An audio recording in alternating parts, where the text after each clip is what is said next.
in Iraq. There's a lot of stuff going on. They've chosen a new president, but it's not the one that Ambassador Bremer wanted. And so we now have this new man, Al-Yawar. Do you know anything about him? I'm afraid to say I don't. Haven't met him, no. 45 years old.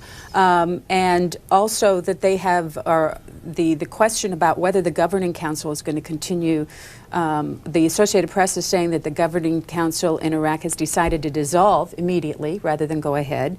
The White House is saying that that the governing council has voted, that the governing council is going to go on and continue. Which is better? Terrific way to start the day, especially for those of us who consider ourselves friends of Iraq and of the Kurds. It would be better, in my opinion, if it went on. And I don't know how the vote broke, and I don't know who voted for which side. 20 out of 22 members of the U.S. appointed body agreed to disband. Well, I don't want to second guess them. There are a number of them I know have felt for some time that they're a governing council only in name, that decisions are taken either in their absence or over their heads or even elsewhere. I mean, even not in Baghdad. And they're, in the meanwhile, of course, asked to run tremendous risks. I mean, a number of them have been shot, one of the women, fatally. So it's a hiding to nothing if you're asked to join. I mean, I imagine people, they don't sit by the phone waiting to be rung and hoping it's going to be the call to the governing council. The Washington Post says this morning that they now have 91 as the total number of military investigations going on in Iraq, more than what had been thought before. Glad to hear it. You're glad to hear it? Yes. That more investigations? Do you think that there are more instances than? Well, I think it's. Let me put it like this. I mean, it's to the credit of the U.S. Armed Forces that, in fact, we know much of what we know about, for example, Abu Ghraib, which is a place where I've been. I was there about this time last year. A really horrific place, and with now everyone knows a double reputation for what one may as well call evil doing. I certainly don't think it should be called abuse, which is a silly word. We say child abuse as casually as we say alcohol abuse. Prisoner abuse is torture. We ought to say so. To finish my sentence, sorry, it's to the credit of the U.S. Armed Forces that we know most of what we know because of its own investigations. You have. I think these were begun some time ago, and it seemed to be fairly honestly conducted. You have supported the president in Iraq? Yes. And is that wavering at all? Has it wavered at all in the last weeks? Well, if you phrase it as supporting the president, that's a separate question from supporting regime change, I suppose. But I don't want to take any opportunity to seem as if I'm wavering. I mean, I notice some people are trying to straddle the gap. There is a difference between the president's policy and regime change, as a matter of fact. For example, I mean, the much despised and put upon and abused Ahmed Chalabi, among others, has been calling for some time, for many months, for an earlier transfer of sovereignty to Iraqis and for earlier elections. And I think appalling mistake was made, huge opportunity missed in not doing that earlier and giving the Iraqis the impression of an occupation. And that's what we're having to make up for now. Mr. Bremer, whose name keeps on coming up, I think did one very good thing, which was to replace the discredited Iraqi dinar with the picture of Saddam on it with something like a solid currency. Currency reform was the first thing he wanted to do. Actually got it done much more quickly than one might have expected. But if you like, that's the sort of guy he is. I don't want to take any of the credit for that away from him. It was an excellent thing to do, politically and economically, give them some real money. But there's a slight narrowness to that vision, if you see what I mean. It's not a matter of sort of fiscal and currency reform alone. Speaking of Ambassador Bremer, the LA Times says today that they say that a member of the, is it Dawa? Is that how that's pronounced? Yes. The Dawa party, who was at the Sunday meetings when they were choosing this new president, said Bremer interfered and postponed the vote. They said that he came in and read them the Riot Act. How do you feel? Is the United States having the, in your opinion, right amount of pressure in terms of the choosing of the next leadership in Iraq? Dawa, by the way, in Arabic means the call. It's the call the muezzin makes from the minaret is the dawa. In other words, that's an Islamic party making this criticism. I've heard people say who aren't Islamists on the council that Burma is very autocratic. One's been hearing that complaint for a long time. We're going to open up our phone lines, invite you to join us. You'll see the phone numbers at the bottom of your screen. Christopher Hitchens will be with us for about 45 minutes. We're talking about any of the news of the day, but we might want to, before we take our first call, talk a little bit about your Slate piece that ran, I think, Sunday on Mr. Chalabi. I think it was up by Sunday, yes. Yes, it was on the web by Sunday. Yeah. What were you doing in terms of your support for Mr. Chalabi there? Well, I thought someone should say a few words because he seems to be the scapegoat for a divided administration. In other words, there are many people within the administration who are practically at war with each other politically. I've never seen, I've been in Washington 22 years now, so much open bitterness between the State Department and the Defense Department and the CIA. These people are all pretty much strong enough to avoid destroying the other. It's a sort of mutual assured destruction, if you like, within the administration. But some of them seem to have decided that they could all agree to blame it all on someone else, namely Dr. Chalabi, and say, well, this is the guy who got us into all this. And I think that's unfair, but I also think it's untrue. It's absurd on its face. If you're reading the paper and you read that the only person who persuaded the United States administration that there were weapons of mass destruction in Iraq and that Iraq was harboring terrorists and so forth was this sinister doctor with his sort of forgery kit, you have to just use a moment of reflection, I think, of common sense. It isn't possible that an intelligence system, service, for which we pay, what is it, 400 billion a year, can be just rolled and spun by an individual like that. And even if that's true, which, by the way, should mean a really big top-to-bottom inquest and clean out of the CIA, which I've been arguing for a long time anyway, wouldn't mind if the place was closed and padlocked for a bit and redone. How would it explain that Hans Blix believed that there were weapons in Iraq, that German intelligence believed there were weapons in Iraq, that French intelligence said there were weapons in Iraq, that Syria voted for the resolution that suggested there were weapons in Iraq? That cannot possibly all have been the work of the sinister Dr. Chalabi. He's a very brilliant man. I've known him for quite a while and extremely persuasive, but he couldn't have done all that. It stands to reason. Why did it all happen? Because of Iraq's track record. It's simply commonsensical.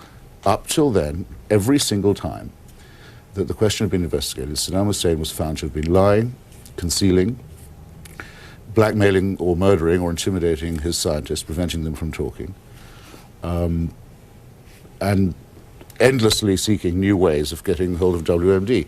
In fact, I think that he was still trying that. If you look in the K report, there's one very interesting long section of it based entirely on Iraqi documents that shows that in last March in Damascus, Saddam's people were meeting with Kim Jong-il's people secretly to try and buy the North Korean weapons system off the shelf and the production lines to make it.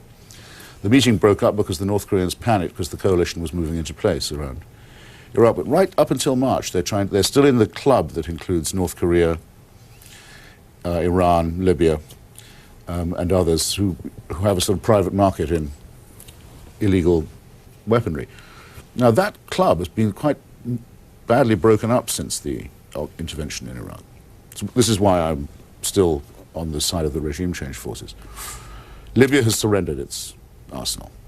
By walking back the origins of Libya's arsenal, we know a lot more about where all that stuff came from a private racketeering group in Pakistan, one of our former allies, and from North Korea. And we know that we've also caught, the UN inspectors have caught the Iranians cheating, and now there's an impasse.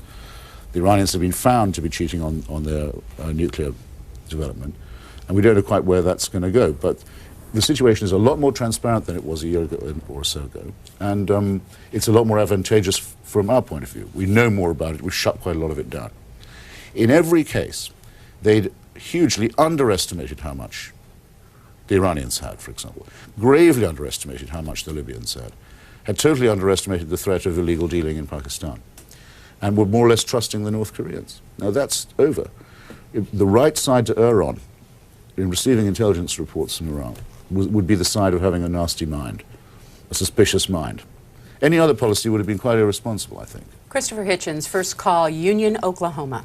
Good morning. Mr. Hitchens, number one, thank you so much for being one of the very few objective journalists left. Regardless of who's in the White House, you've always shown an objectivity that plays well out here in Main Street America. And I wanted to get your take on the media's coverage of Abu Ghraib. I mean, Main Street America, I mean, I see people like Andrea Mitchell and Chris Matthews talking about how this is on the minds of the American people, but I don't see it. I think the only place that this even plays anymore, because you can't turn on the TV without seeing a all-star panel discussing this, I think the only place that it plays anymore is the golden ghettos of Manhattan and Hollywood. It doesn't play in Main Street America. We understand that it was wrong. We understand we're dealing with it. I've got one thing to say to the Katie Kirks and these folks of the world: get over it, okay? Get over it. We're not dumb. We know what happens. It's time to move on. Mr. Hitchens. Well, I mean, I don't know about Golden Ghetto, but I suppose I'm a within the Beltway elitist. I do try and get out there when I can. Actually, I find people are very interested. They're worried. And it's true some of them feel that it's gone on too long or it's been overplayed. But I think people also feel a sense of alarm. If they don't, they should. Of course it's not as bad as Abu Ghraib used to be. I mean, I could tell you things about Abu Ghraib that would curl your hair. Like what? Well, I mean, not to talk about anything obscene or graphic then, but I mean, simply a few years ago that was decided by one of Saddam's sons that the prisons were overcrowded, which they were. So it was decided they would basically do a cull at random of the prisoners, but lists were drawn up. They used to execute up to a dozen people a day in Abu Ghraib. I've been to the execution pit. It's this terrible hole in the concrete with a bar, a beam, and several nooses on top. Can't imagine how horrible it was. I mean, actually, when I was there thinking, I'm glad this place is being cleaned out and repainted and taken over, but there's something horrible about it.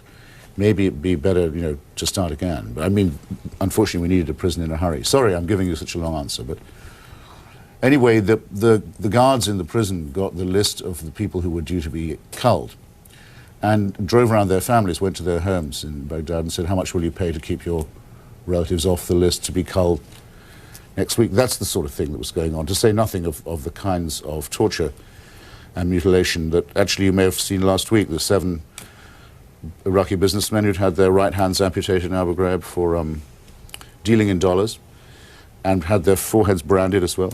They've all been reconstituted now. They've got prosthetic arms. They've had the tattoos removed by volunteers in Texas, which I think you'll agree is middle America, mainstream America, what Europeans think of as cowboy America. The Texans took care of that for them, and I was very pleased to see there was that got recognized in the newspapers. But look,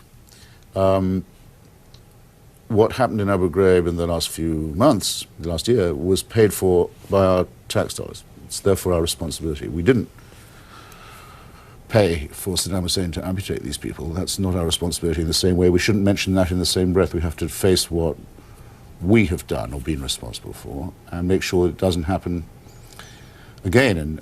And I think very, very severely punish the traitors and cowards and giggling recreational sadists who thought it might be a laugh to not just do this, but to make cheap little videos of it for their amusement and for our discredit. Little Rock, It's Arkansas. very difficult, Sorry. actually, you see, to say too much about this, to cover it too much. Little Rock, Arkansas. Good morning. Yes, thanks, Connie. What a pleasure it is to finally get through to C-SPAN. Welcome. I'm a junkie. I just have a question and a couple of quick observations, if I may. Mr. Hitchens, what makes you believe, sir, that we should have supported this Ahmad Jalabi, knowing that he's a convicted felon, wanted in Jordan for bank fraud and embezzlement, number one. Number two, Bush has shown his contempt for democracy by snubbing his nose at the world through the United Nations. And he has also shown contempt for my Christian faith. You know, the golden rule is do unto others as you would have others do unto you.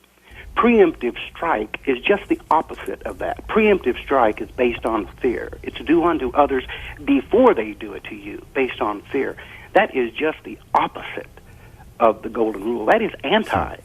Christian. That was a command of Christ, not a suggestion. Thanks, Little Rock. I have tried to find out what occurred with Dr. Chalabi and the Petra Bank in Jordan, the Bank of Petra. And I can safely say that I don't know, because it's an extremely murky business. In other words, I don't know that it isn't true, and nor do I know that it is, and neither, by the way, do you, or do any of the other people who say they know that he was guilty. Wanted in Jordan, you could say, or convicted, it was a military tribunal that did this investigation and handed down that verdict. Military tribunals don't normally do bank fraud cases. The counter-suggestion made by Dr. Chalabi, who says he can prove it and says he has documents that will, I don't trust him necessarily to be right on this, but it deserves to be said that his case hasn't yet been presented, is that was a revenge through the Jordanian apparatus, which was quite close at that point to Saddam Hussein, for his anti-Saddam activities in Jordan. Again, I won't say I know that's true either, but it's the side of it that's least often mentioned. If you're interested in fraud and misappropriation, I hope you've been following the UN oil for food scandal and the unbelievable criminality and waste and misallocation that appears to be involved there. I mention this not as a matter of moral equivalence, but because you mentioned the United Nations as if it was something that had a sort of sacred or constitutional power. In the case of Iraq, it had failed repeatedly to enforce even its own resolutions, and not only that, but was acting in direct collusion, possibly for corrupt motives, through its bureaucracy with the Iraqi regime. I think that state of affairs has been allowed to go on far too long.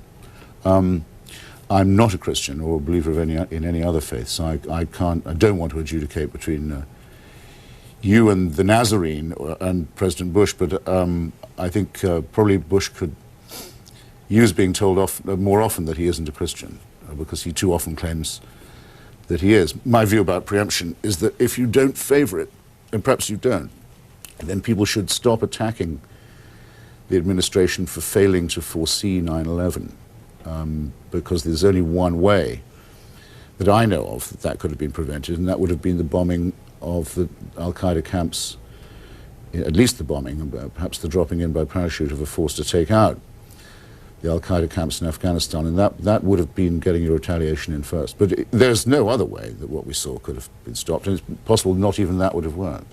Los Angeles, good morning. Yes, good morning. I find some of your comments quite interesting, Mr. Hitchens, I really do, because any of us who have followed the Middle East for any length of time, and I've been involved in the peace movement in Israel-Palestine for the past 40 years, clearly understand that there are two occupations going right now in the Middle East, one in Iraq and one in Palestine, and the American public funds both of those occupations. So just one quick comment about your WMD. The reason that most of the people in the area wanted weapons of mass destruction is because Israel has them. Israel has more than any of them.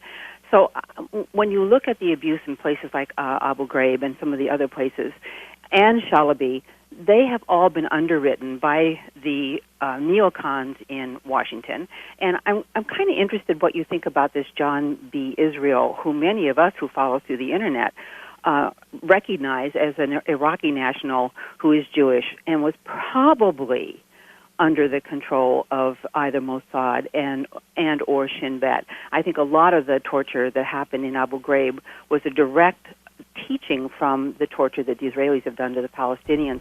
Yet the Vanity Fair, the LA Times, you never cover that. I'm curious as to whether you are going to cover that. On your first point that there are only two occupations in the Middle East, I would say that myself would say that the occupation by Syria of Lebanon would count, and some would say that the occupation by Turkey of Kurdistan would count too. But you'd be wrong, though you're right in saying that Israel did introduce weapons of mass destruction to the Middle East, and I've written a couple of articles, more than a couple actually, about Mordecai Vanunu, the Israeli whistleblower who revealed the fact that actually, in fact, we already knew, but made it a certainty and in some detail, and also showed how Israel had cheated and broken all the rules to acquire that weaponry. Then you say, so I'm fine so far, you might think, but when you say that's why other people in the Middle East want the weapons of mass destruction because Israel has them, I just think you're flat out mistaken. If Saddam Hussein had had a nuclear weapon, he would have used it on Iran, on another Muslim country. The use of the chemical weapons that he did have was always on Persians and Kurds, Shia and Sunni Muslims. It's naive to think that he would have tried to do anything about Israel. After all, Israel could have, so to speak, defended itself. The other thing you might bear in mind, since you care about the Palestinians, is that if Saddam Hussein had used those weapons in Israel or in the Holy Land, wherever we agree to call it, he would have been killing Palestinians as well as Israelis. There isn't a weapon of that kind you can use that discriminates between Jews and Arabs. Now, the second point. Oh, yes, the neocon cabal. Mm-hmm. Well, I don't know anything about John B. Israel, I should specify, but I suppose I get up to 100 emails a day telling me that there's a Jewish neoconservative cabal in Washington. I'm getting bored with hearing this as an explanation, and I have to say, not in your case, ma'am. I'm also getting slightly irritated by the tone of voice that underlies some of that. I'm sure you can guess what I mean. And though it's not at all unlikely that Mossad would be helping with the interrogation process, I don't think that what we saw in those videos is borrowed from Mossad. Well, I'll tell you just one reason why. Mm-hmm. Something that not everyone always points out. With those torture and humiliation videos, no claim has been made even that that was being done to extract important information from dangerous people. Everybody knows that there's a real moral and theoretical problem about having in your custody someone who is a member of something like Al-Qaeda and may have information that's time-related. And everybody knows that there are permissible pressures that can be brought and impermissible ones that mustn't be brought. And the Israelis have been trying to walk that line, disciplined very strongly, by the way, by their own Supreme Court, which ruled against physical torture. If the Mossad would, I think, have the same contempt anyone would have for these antics, these sordid, sadistic antics of the kind that we've been seeing. So, just in case any of that helps you to discriminate a bit, I offer it. For Christopher Hitchens, next call, Vancouver, Washington. Yes, I'm a first-time caller. Mr. Hitchens, I can't believe that you don't know that and believe in your own heart that this was not necessary, this war. The thing of it is that they knew that we had flyovers there. They didn't have any anti-aircraft guns to shoot us down. They had no Air Force. They had no Navy. And Bush had that figured out ahead of time. We'd walk in there. And I just think that it was misleading the public to ever do that. And with his private army of privatization, we have people there that are privatized doing the torturing, getting billions of dollars from the people here, from the citizens, for war profiteering. It was not necessary. Thank you, Vancouver. Well, God, it must be early in Vancouver. It's yeah. It would take a very long time for me to tell you all the reasons why I think that the confrontation with Saddam Hussein was inevitable as well as desirable, in other words, in the sense of being necessary. But actually you touch on one of them. We had, in fact, never stopped being at war with his regime since the invasion of Kuwait. There was basically only a long armed truce, in the course of which, between 91, 92 and 2003, sanctions were imposed, quite punitive ones, which the CIA, with its usual brilliance, thought would bring down the Saddam Hussein regime within a year, which gravely distorted and punished the Iraqi economy and society, made us co-responsible with Saddam Hussein actually for running Iraq, meant that we had in fact inherited Iraq as a real responsibility. Now, I don't see how that responsibility could have been discharged without saying, well, first off, we're going to stop co-running the place with Saddam Hussein.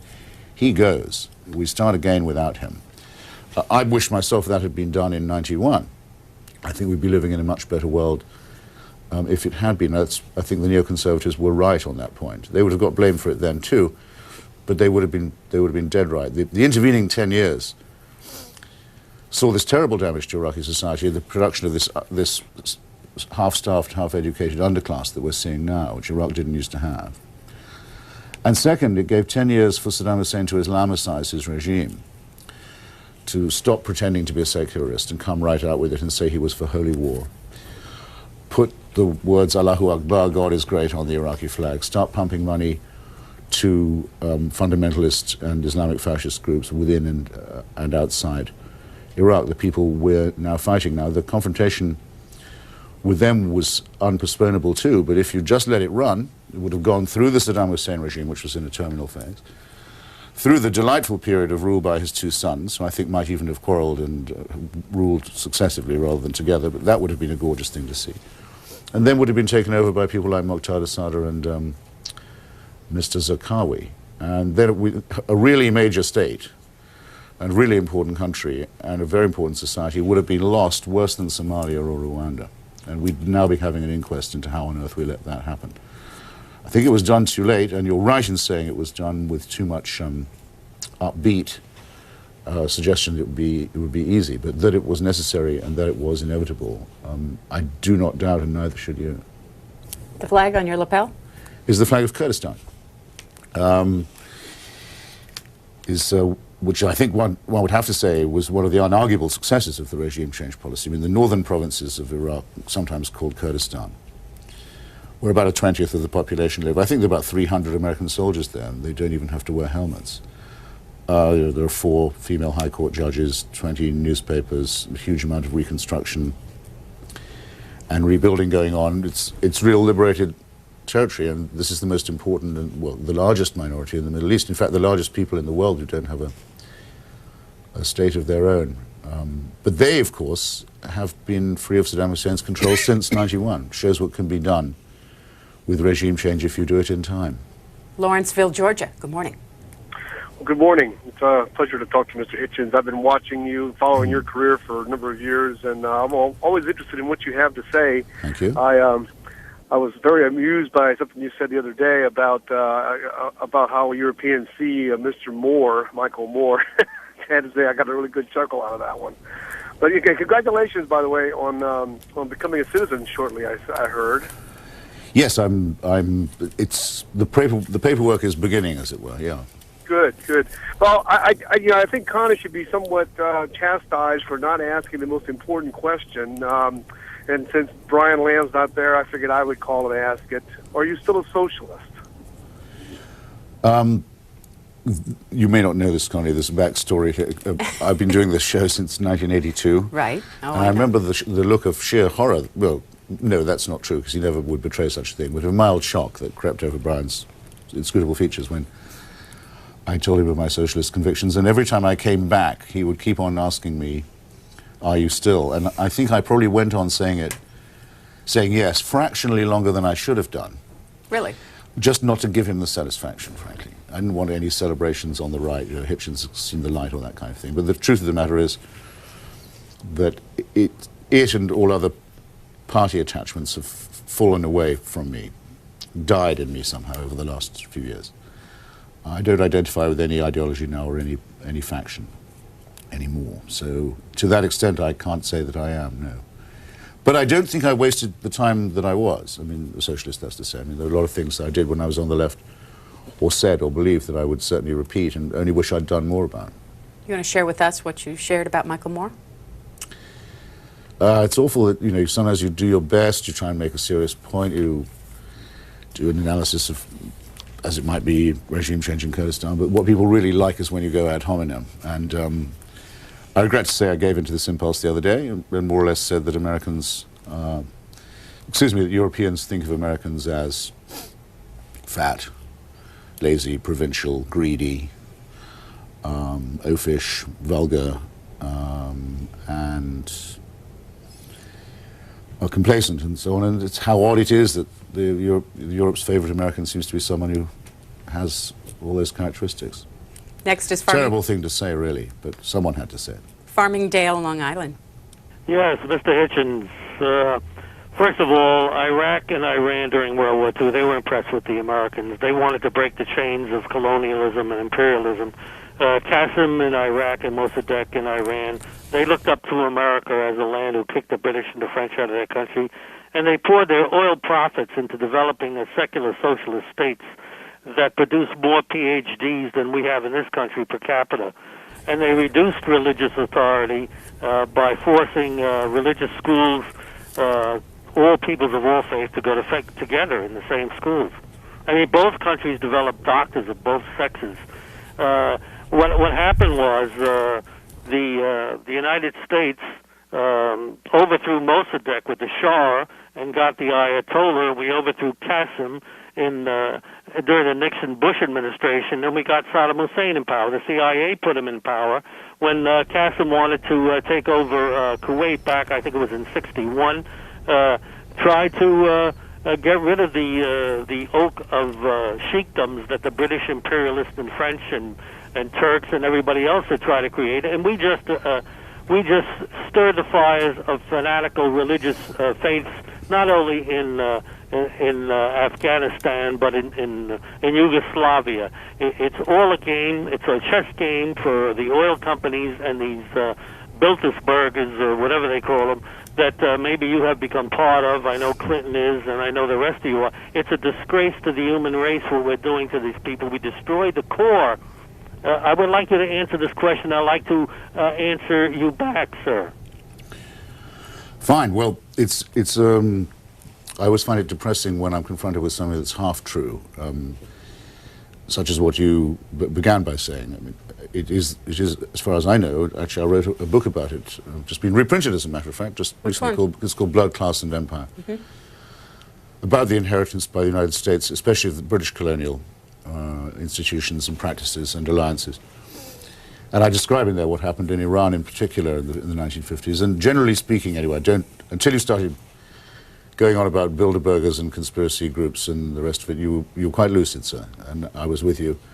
You're wrong about the oil companies inflaming religious hatred in Yugoslavia. I don't think that's true at all. But you were doing splendidly. And indeed, it's a critique that many of us have made of American policy in the region, that it has relied on proxy powers, local dictatorships, or military elites. The hope of the removal of the Saddam Hussein regime was that it marked a break with that, as indeed it does. A very risky break, but I think a very necessary one. And the fact of the matter is that in Iran now, the most popular symbol is the Stars and Stripes. Young people sew it onto their jackets. They think of the United States as a secular and plural country of the sort they'd like to live in, instead of the depraved theocracy they do have to live under. Let's give you a quick So there follow-up. are some ironies, in other words, in the American policy. I like to say that we're the ones. It was Theodore Roosevelt's son that went over there and overthrew the Mossadegh regime. We had a chance to have very good friends over there, and they would have given us good over. They nationalized their oil industry. Why the heck did the British landlock Iraq when they created Kuwait? It's just a sheikdom. We support these sheikdoms. Okay, caller. Like Saudi Arabia. I mean, Thanks. it's despicable what we've done to the world, and we're threatening it with these nuclear bombs. Thanks. Thank you, Farmingdale. Appreciate your call. He's right about Kermit Roosevelt, as a matter of fact. That is true. He's not quite right about Kuwait. I mean, the British did draw... Sir Percy Cox was his name. He did draw the border between Iraq and Kuwait. It doesn't completely landlock Iraq. Iraq does have a coastline there. And by the way, Kuwait has existed as an entity since before the British got there. There is such a place as Kuwait. It's not just not just a sheikhdom. But it's amazing when you look at it. If you look at the general world horizon of foreign policy today, you think the partition, the border in Pakistan and India, Kashmir, Cyprus, Palestine, Ireland, the border of Iraq, Saudi Arabia, Kuwait, all of these drawn in the 20th century by British civil servants trying to wind down the empire and get the hell out of there. There's even a book about it called Divide and Quit. Huge amount of American policy is based on cleaning up after the British Empire. The gentleman's essentially right about that. Chicago, good morning. Good morning. Excuse me. Hello. You're on the air. Yes. I'm curious as to whether you know about a book written by Catherine Cook. It is called Stolen Youth, the politics of Israel's detention of Palestinian children. Now, I was born there, and I'm part of Women in Black, which is a Israeli women's peace group. I have been there many, many, many times. And for you to so cavalierly say that the Israelis do not practice torture is just not correct at all. They not only do the torture, but they are busy torturing at the moment 2,000 young children between the ages of 13 and 17. So I think that when you say things such as Israel is not involved in the torture of the Iraqis or in teaching them, it is not correct, because that's where the hoods came from. It's where the tie-downs came from. Any of us who have been there for many, many years working with the Palestinians, we know that. Thank you. Thank you, Chicago. Let's let Mr. Hitchens respond. Shalom. I think you misunderstood my last reply, by the way. I did not say there was no torture in the occupied territories or torture practiced by Israel, and I said I was pretty sure that there would have been Mossad advice to the American operatives in Iraq. What I was trying to say was this: the Israeli Supreme Court has found cases of and heard, because of the suits brought, among other things, by Bet Salem, the Israeli human rights organization I'm sure you're familiar with, adjudicated on many cases of torture and has said there are some things you may not do. There's certain kinds of physical force that can't be employed. Now, this is a horrible business, because once you start trying to codify it at all, you're probably already tainted with it. But everybody knows that there is a what I describe as a moral and theoretical problem about what to do about non-state combatants whose tactics involve the infliction of civilian casualties, but whose aims are the infliction of civilian casualties. That's not just what they do, it's what they want. They want to end up with a system where the human life is meaningless. This is a problem, and one can't just emote about it. I think because in the end the jihad forces are going to be defeated, because in fact all jihads always lose, partly because of their own irrationality, partly because what they demand is impossible, partly because they start squabbling among themselves. We're going to be doing this for a very long time. I believe we should be extremely patient and extremely careful about it and deny ourselves any form of extremism in the exercise of reprisal or interrogation. We can afford to be patient. That's my view. But it doesn't mean we shouldn't be ruthless. Cranston. I also, excuse me, wanted Sure. to add something. Mm-hmm. When the first caller, who's being echoed by this one, Right. said about the two occupations and the relationship between them, the Israeli occupation of the West Bank, and to some lesser extent of Gaza, is based on the preposterous idea that there is a biblical warrant for Jewish Israeli domination of these areas. That it's given them by God, in other words. I've always believed that the Supreme Court should rule that no American aid can go to this, because it would be violation of the Establishment of Religion Clause of the First Amendment, if for no other reason. However, the United States is not in Iraq on that basis, and doesn't say we're here because God wants us to be and he's given us Iraq and all its people and all its resources. So to that extent the comparison I think falls, does it not? Cranston, Rhode Island. Good morning. Mr. Hitchens, I have to disagree with you, sir. The whole Europe, majority of the Europe, let's put it this way, thinks that Israel is posing a threat to world peace. What are you saying about the Europeans, about the American people, that they think that we are this fan and arrogant and all this stuff? I have to disagree with that with you, sir, because I think the Europeans, they look us Americans as one-sided, that we are helping out Israel, and it's all right to help out Israel. Israel is a great nation, and what it's doing to itself now, it will pay later. What they should do is they should move back to 1967 border as the first step and give to the Palestinians what it belongs to Palestinians. The Jewish people, I'm sure they want peace, and they're nice and smart people, and I don't know why they're killing each other. And then it will be a fresh step towards peace, because Iraq. Well, I have some claim to be European myself, so I think I may at least illustrate to you the point that there's no such thing as a general European opinion, and I probably shouldn't have suggested that it was in my cheap shot at Mr. Moore either. Well, you can have my opinion for free. There are two peoples living in Palestine, and the obvious solution for a long time, since before 67, seems to be is they each have a state. That's even implied in the Balfour Declaration. That's the founding document, if you will, morally at any rate, of the State of Israel. If there's to be a Jewish homeland there, it must be without prejudice to the rights of the existing inhabitants. It's as simple as that. If it wasn't for religion, it could be done too, but unfortunately the extreme Zionists, though they're having some second thoughts now, even in the Likud party, about the idea of Eretz Israel, of the greater Israel mandated by the Old Testament. But they still maintain anyway that there's nothing you can do, it's beyond human control, this was given by God. It doesn't take much to get Muslim extremists to echo that and say, well, no, this land actually is all Muslim and should go back to the Caliphate. And then in the United States, there are a large number of Christian Zionists who hope that this tussle can help to bring on Armageddon and the, is it the second or the first, I can never remember, coming of Jesus Christ. These kinds of irrational cultist movements, sometimes called monotheistic religion, make what is an obvious solution impossible. But the majority of Jewish American voters have, whenever polled, registered support for a two-state solution, and a majority of Israeli Jewish voters can still be found for that proposition. So there's still some hope that that reason can prevail over the faithful. Melbourne, Florida. Hi, good morning, C-SPAN. Morning. I got two statements I got off the U.S. House of Representatives, and one quick question.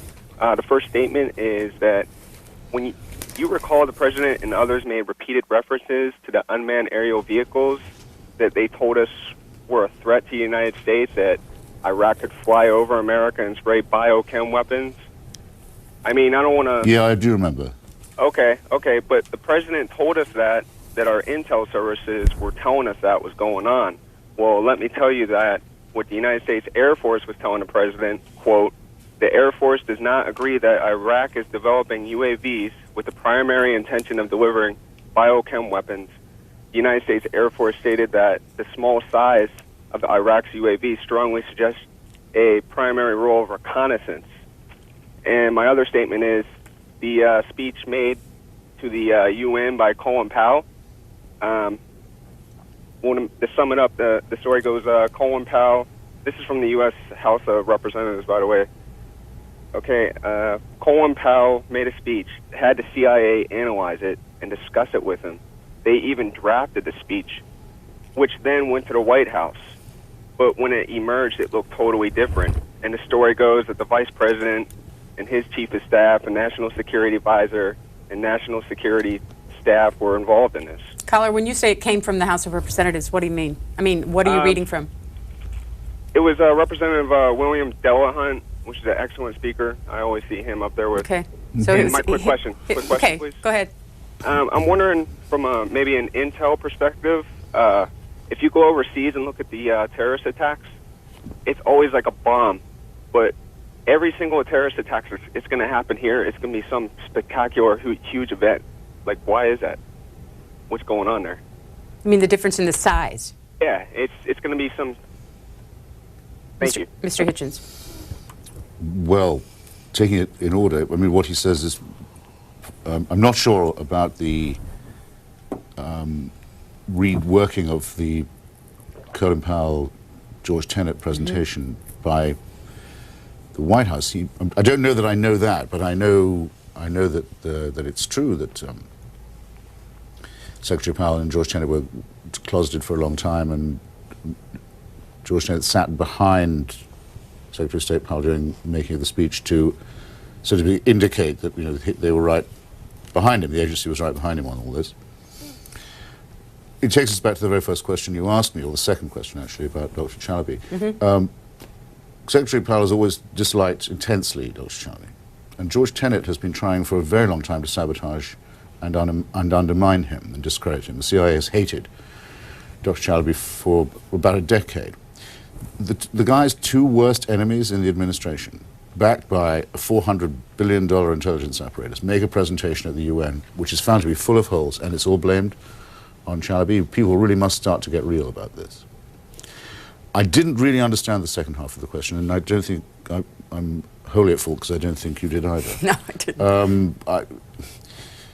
I don't know. I mean, I think what he was asking about was why is it, as it were, things that go off statically rather than are conveyed by some other form of delivery system. Or huge monumental explosions versus small car bombs. I know people who spend all of their time worrying about what can be smuggled into the United States by ship, either through the seaways or the harbors, how difficult it is to patrol the high seas, how easy it might be to get a weapon of mass terror on board one of those. I don't know, but I think we'd be speculating and I would start to babble. Will your citizenship papers come through in time for the election?